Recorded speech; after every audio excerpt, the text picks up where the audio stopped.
Hi everyone, today I'm making my husband's favourite curry sauce, which I've been making for a while now and everyone seems to really love. So I'll just take you through all the ingredients. There's 1500 ml of chicken stock, which I made last night myself, but you can use a ready-made chicken stock if you like. 2 teaspoons of coconut oil, some minced, a teaspoon of minced garlic, a teaspoon of minced ginger, 1 grated carrot, 2 grated Granny Smith apples, or any apple, it doesn't really matter, a grated potato and a grated onion. I'll do them just before I start cooking them, otherwise they'll turn an ugly brown. Also the curry, they're like a waxy block golden curry sauce mix. I used a combination of mild and hot, and you'll probably need about 10 little squares. 1 packet holds about 5, so might need more, but 10 should be enough. You can always add that at the very end. And lastly, 400 ml of coconut milk.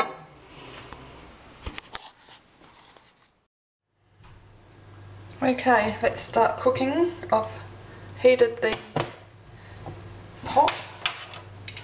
I'll just add the oil, coconut oil. Melt that down. I forgot to mention this sauce, this curry sauce is really nice. I normally serve it up on crumbed fish or beef schnitzel or chicken schnitzel, and just serve it up with some rice and bok choy or silver beet, spinach, whatever you feel like. Some type of green's really nice. Okay, add your minced garlic,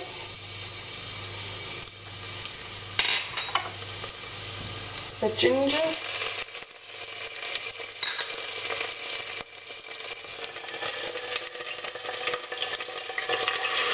onion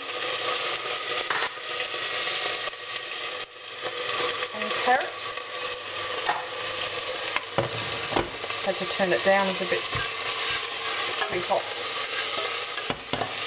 Uh-oh, got onion eyes. I can't see a thing.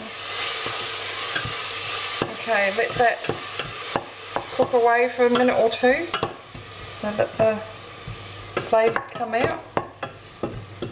I can't see what I'm doing here, I'm crying with the onion. Oh, need a tissue. Okay, that's better, now I can see.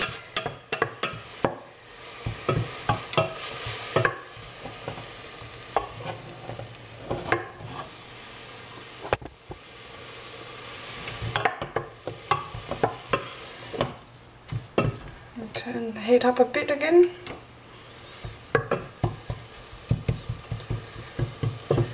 This sauce is so easy. It's just a matter of grating most of the ingredients actually, and then you can make the stock the night before. I just roasted about 8 chicken drumsticks, half cooked them in the oven and then boiled them for half hour in some water, bit of salt, and I can use the meat for the drumsticks to make chicken noodle soup, so nothing goes to waste. So now you can add your stock, chicken stock, which is 1500 ml.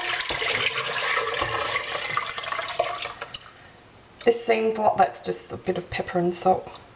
This seems like a lot, but I normally freeze 2 containers worth for another time. And then, yeah, so it normally does about, or at least 2, but 3 mils. Unless of course you have a lot of people over and then you just use the 1 lot. But okay, so slowly heat that up. Bring it back to the boil.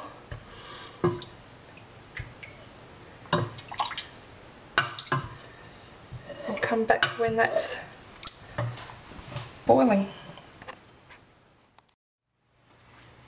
Okay, the curry sauce is just about boiling but not quite, so now we can go ahead and add the grated apples,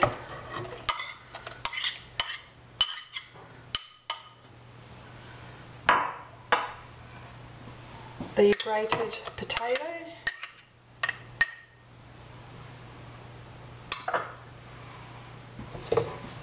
just stir that through nicely,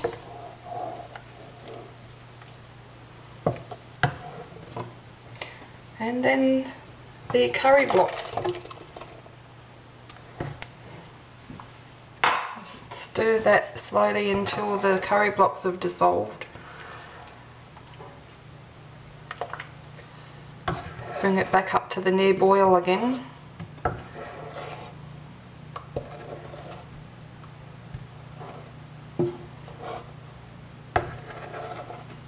Once it's brought up to the near boil, just turn it down to a simmer. You don't have to put a lid on there, just simmer away for 10 to 15 minutes, just on very low. Let the flavours infuse together. And after that, lastly, all you've got to do is add the coconut milk, but we'll do that at that's the very last bit. Just bring this back to the boil slowly, or almost boil. Keep stirring so the curry blocks don't burn down at the bottom.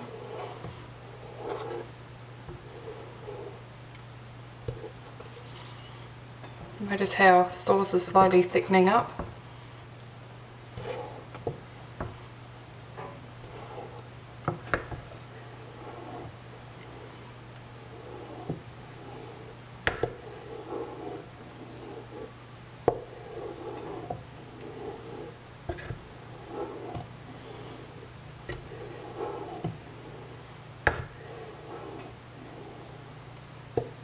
Okay, we'll come back when it's time to add the coconut milk.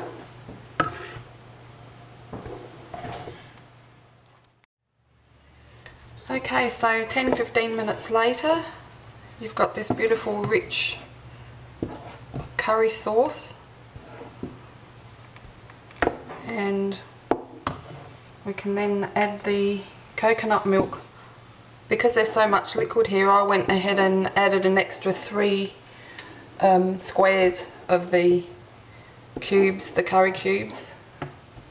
Otherwise, by the time you add the coconut milk to it, it will be too watery. But just to see how you go, you might want to add more or less, depending on how much stock you've used. Pour in the coconut milk. Make sure you keep it to a simmer. Heat that through again. Then it's basically ready to put on whatever meat you have, or you can even throw the meat in there and the veggies and have a really nice curry stew. But I like it on top of normally chicken schnitzel. I use the panko breadcrumbs, and it's really nice on fish as well, crumbed fish, again using the panko crumbs. But that makes quite a lot, so there'll be 3 meals there for us.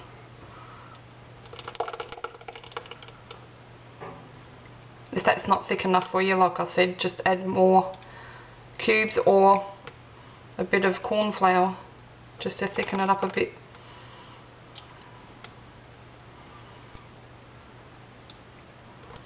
Things like this is normally a lot better the next day too, so freezing it just and then reheating it enhances the flavour even more. So normally it's better the next day.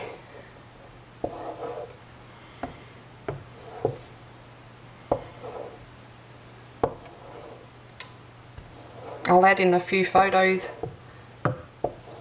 once I've made my schnitzel so that you can see what it looks like served up with a bit of rice and bok choy.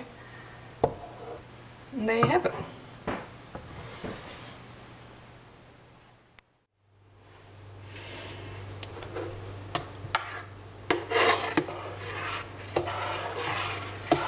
Just let it cool down a little bit, so I'm going to pack some away for tonight and then pack some away for the freezer.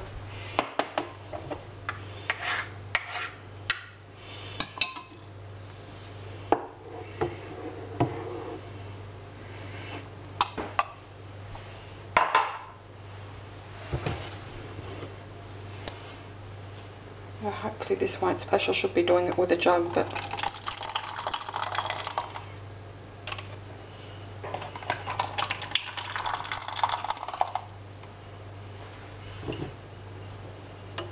and that one's for tonight. Plenty there. That's why I like doing this. It gives you so much sauce.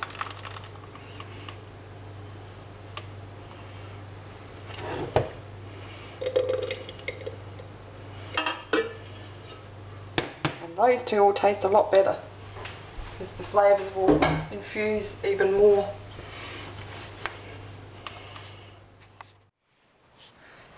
Okay, I'll quickly show you through the process of making my schnitzel. Just preparing the chicken. Someone's hanging around for the meat.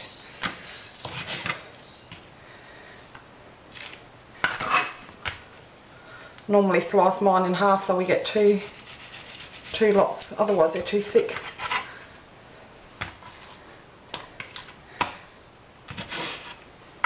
Yes, Rita, you'll get some meat. Cut that one in half. Oh, that one's a bit small. Oh well, I can have that one.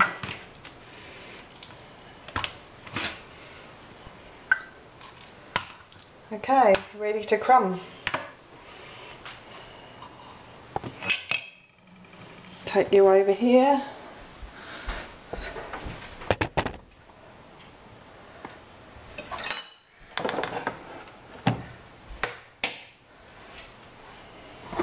Okay, I've just got, as you usually do, a bit of flour, egg and the panko breadcrumbs.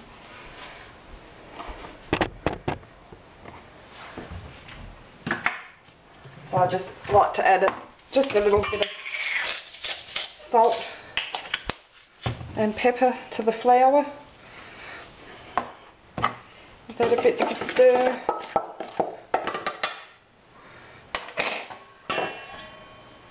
Whisk the eggs up a bit.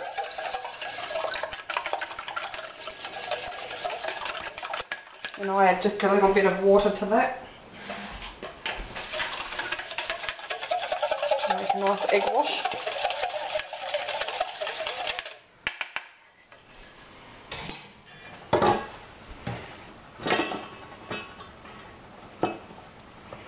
A bit in the flour, then in the egg wash, and then the breadcrumbs.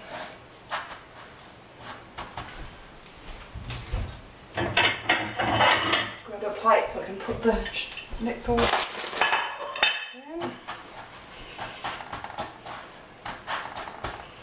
And there you go. So I'll refrigerate them for half hour before I cook them up.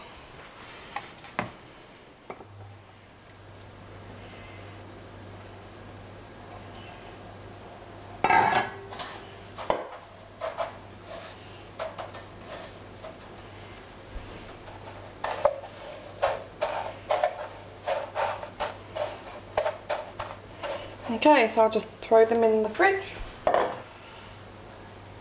till they fry them up.